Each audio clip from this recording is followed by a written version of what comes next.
नमस्कार दोस्तों, मेरा नाम कपिल सिक्का है। स्वागत है आपका स्टडी आई के एजुकेशन प्लेटफॉर्म में। कॉन्स्टिट्यूशनल अमेंडमेंट सीरीज में आज हम चर्चा करने जा रहे हैं 74th अमेंडमेंट 1992 की। आपको याद होगा हमने लास्ट 73rd अमेंडमेंट किया था जिसमें हम पंचायती राज इंस्टीट्यूशंस का डिस्कशन कर चुके हैं।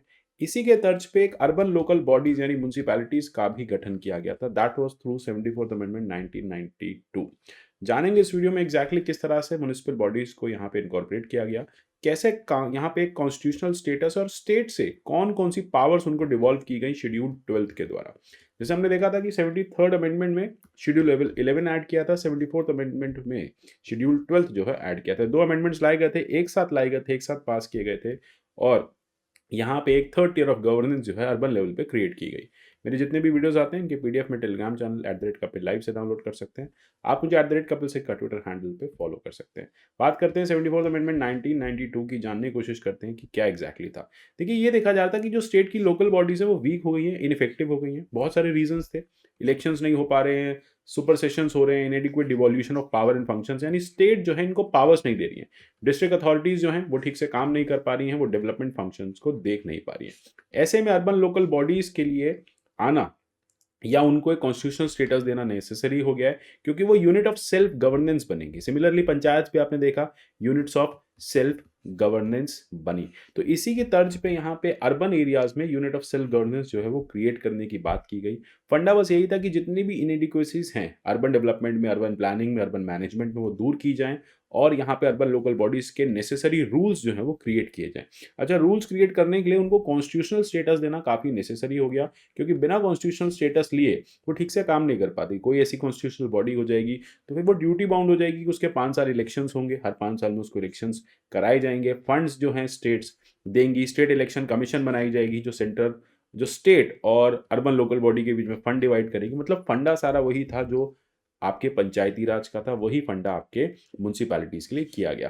फिर सबसे बड़ी बात है कि पॉपुलेशन अलग जगह पे अलग अलग थी।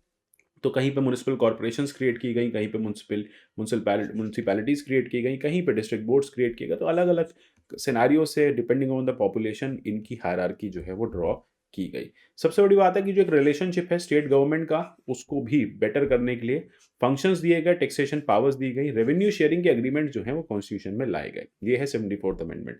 सबसे बड़ी बात है हर 5 साल में इलेक्शंस कराए गए। यहाँ पे काउंसिलर्स का चयन होगा, मेयर का चयन होगा, डिपेंडिंग अपॉन कैसी सिटी की पॉपुलेशन है वो काउंसिल बनेगी, वो कॉर्पोरेशन बनेगी। कई जगह आप देखते हैं ना, बॉम्बे बृहन मुंबई म्यूनिसिपल कॉर्पोरेशन है, then you have the north corporation Delhi की। सिमिलरली आपके सिटीज़ में काउंसिल होगी, म्यूनिसिपल काउंसिल होगी। तो डिपेंड करता है कि पॉपुलेशन कैसी है, पॉपुलेशन वाइज इनका डिवीजन जो है वो किया गया। टाइमली इलेक्शंस की बात की गई। सुपर सेशंस अगर नहीं हो रहे हैं तो टाइमली इलेक्शंस होंगे ही होंगे। वीकर सेक्शंस का रिप्रेजेंटेशन भी दिया गया। शेड्यूल कास्ट, शेड्यूल ट्राइब्स और वुमेन रिजर्वेशन रखा गया। तो इन्हें यहाँ पे भी हॉरिजॉन्टल रिजर्वेशन का प्रोविजन और वर्टिकल रिजर्वेशन का प्रोविजन जो है वो क्रिएट किया गया।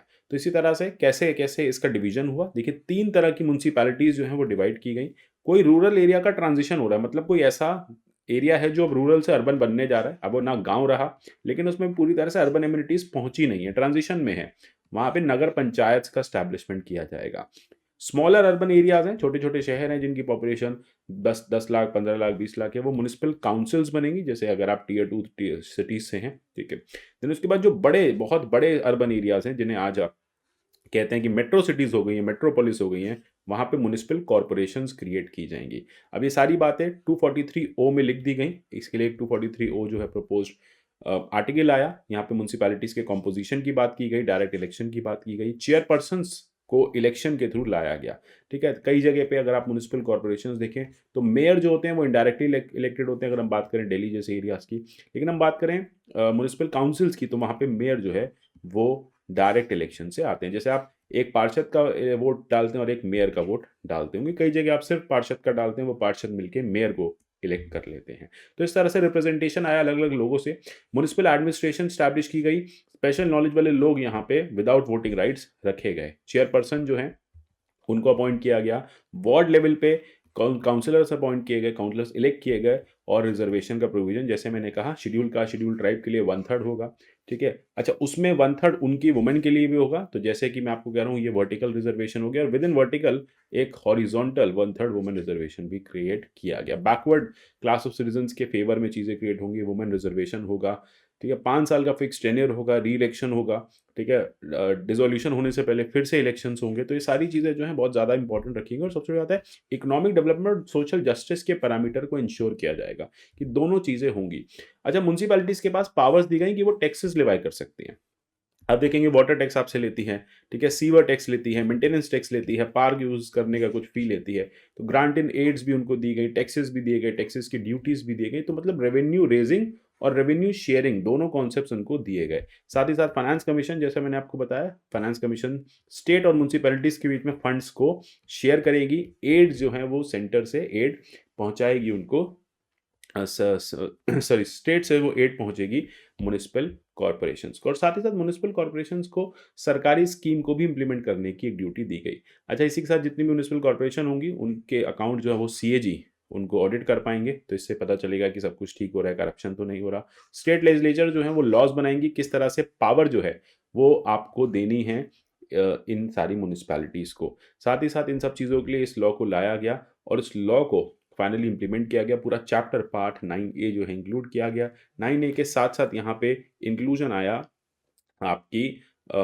9A के साथ आपका इंक्लूजन आया शेड्यूल 11th का और शेड्यूल 12th का। तो काफ़ी इंपॉर्टेंट पावर्स यहाँ पे दी गई। सबसे बड़ी बात आप देखेंगे कि एक 18 लिस्ट भी क्रिएट की गई जो स्टेट से म्यूनसिपैलिटीज में ट्रांसफर होनी थी पावर्स। कौन कौन सी? अर्बन प्लानिंग की बात करें, land use construction of buildings की बात करें, इकोनॉमिक डेवलपमेंट, सोशल डेवलपमेंट की, रोड ब्रिज बनने, आप देखते हैं कई जगह रोड ब्रिजेस जो है म्यूनसिपैलिटीज बनाती हैं, फायर सर्विसेज म्यूनसिपैलिटी को दे दी गई, urban forestry, slum development, urban poverty alleviation जैसे जो काम है, बरियल ग्राउंड्स को मेंटेन करना, कैटल पॉन्ड्स को, ठीक है, पब्लिक एम्यूनिटीज को, बस लॉट्स, बस स्टॉप, ये सब, और रेगुलर स्लॉटर हाउस, टैनरीज को बनाना, ये सब पावर जो है आपकी म्यूनसिपैलिटीज को दे देंगे। और सरकार सेंट्रल गवर्नमेंट भी अगर इन सब मैटर्स पे कोई भी स्कीम लेके आती है तो फिर वो सेंट्रली स्पॉन्सर्ड स्कीम है या फिर सेंट्रली सेक्टर स्कीम है, उन सब को इन्हीं म्यूनसिपैलिटीज के थ्रू जो है वो इम्प्लीमेंट करती है।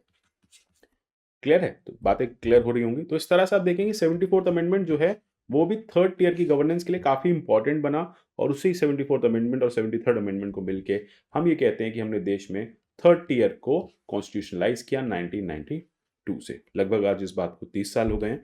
तो 30 साल में आप जानते हैं कि किस तरह से ये वर्क कर रही है, कितनी इम्यूनिटीज आपको प्रोवाइड कर रही है, किस तरह से रेगुलर इलेक्शंस हो रहे हैं, और फाइनली कॉन्स्टिट्यूशनल प्रोविजंस को माना जा रहा है।